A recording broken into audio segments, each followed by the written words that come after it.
السلام عليكم البنات، جيت نشارك معكم هاد لا فيديو. واحد الطريقه شفتها باش ما يكحالش الفنجان وما يشربش الزيت.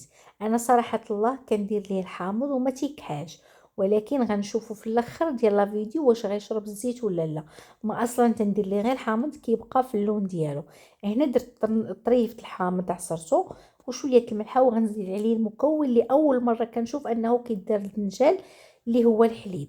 غادي نشوفوا واش غيشرب الزيت في الاخر ديال لا فيديو ولا لا. بحالي بحالكم البنات غادي نشوف النتيجه بحالي بحالكم حتى انا. داكشي اللي كاين غنقول لكم وغنقول لكم فين شفت هاد الطريقه هذه في الاخر ديال لا فيديو. المهم البنات انا هنا راه غير كنمونطي من بعد قليته. ما صورت لكمش اللحظه فاش رجعت بغي نقليه. المهم ها النتيجه قدام عينيكم. هنا راه قليته خليته تبرد. صراحه ما شربش الزيت والله العظيم البنات.